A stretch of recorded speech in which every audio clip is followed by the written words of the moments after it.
Hi there, this is Tanya McCausland, COO and wellness speaker for Diamond 6 Leadership and Strategy. Quite a few years ago, I signed up for this online meditation program. I was going to holistic nutrition school in Berkeley, California at the time, and was drinking all the hippy dippy organic Kool-Aid I could get my hands on, which there's nothing wrong with that. My thinking was, I'm in Berkeley, I'm going to nutrition school, going to the occasional yoga class, so of course I should have a meditation practice. From what I remember, the program was 2 weeks long and gave you live online access to a variety of meditations, and people from all over the world could join in on those meditations. I was really excited because I thought, this is it. This is going to help me start my meditation practice. I can do it at home, which is convenient, and I won't be interrupted by someone, coughing or sneezing in a room somewhere. And people from all over the world are doing it, so that's pretty inspiring. I vividly remember sitting down on my big comfy couch in the living room. The beautiful California sunshine was shining into my window, and I set up my computer to log into the meditation. I got a couple of pillows and blankets to get really comfortable. I logged in and joined in on one of the meditations, and I remember exactly what the meditation teacher talked about that day and the meditation she led us through. Quick side note, I am someone who likes to be really good at something right off the bat. It's not my greatest strength and more often a source of frustration. So the meditation that I picked to participate in was for kids. I remember picking that one thinking, if a kid can do this, I got to be able to do it. Guaranteed success, gold star for me. I'm well on my way to a solid meditation practice.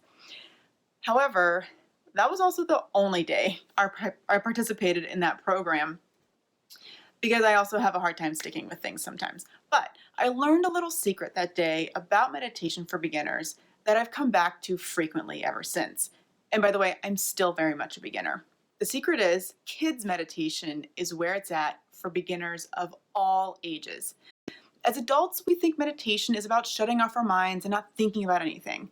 Let me tell you something. That is only possible if you're dead. I'm sure you've also heard about acknowledging the thoughts and then letting them go. And well, for me at least, that's really hard. When I have a thought, I don't want to let it go. The teacher for the kids' meditation that day walked us through a simple breathing exercise where you simply inhale and think, I breathe in peace, and then exhale, I breathe out love. The idea being that you're breathing in peace for yourself and breathing out love for those around you. It's such a beautiful and simple concept. For someone like me, this is great. I have something to think about and do, and yes, I'm also meditating, at least calming my mind, releasing anxiety and tension.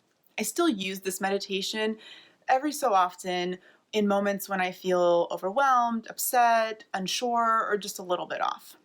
More recently, I downloaded an app called Headspace to my phone after many recommendations from people saying that they found it really useful. I tried some of the adult meditations and they were okay, but then I discovered there's a whole library of kids meditations on that app, and those are of course my favorite. An added bonus now is that my 3-year-old and I do them together on occasion, and Andy, the meditation teacher, walks you through visualizations that are simple, fun, and still do the job, even for adults, help you calm and focus your mind. Sometimes my daughter gets a little silly during the meditation, and sometimes we're talking about what Andy is telling us to do or to focus on. And it doesn't really matter. We're being mindful together without any outside distraction. Andy Puttycombe is a former Buddhist monk, and he's the founder of Headspace. In his TED Talk, all it takes is 10 mindful minutes. He says, the mind is our most precious resource through which we experience every moment of our lives.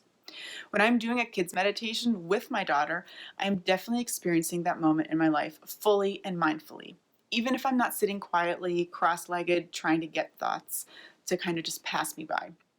I'm certainly not a mindfulness expert and rather very much still a beginner. This is just what I've found works for me, and you're at all curious about mindfulness and meditation, maybe this approach could work for you as well. I've put some links to some kids' meditations on the blog and in the description below. Try them for yourself, and if you have kids, you can also get them involved. So now I want to hear from you.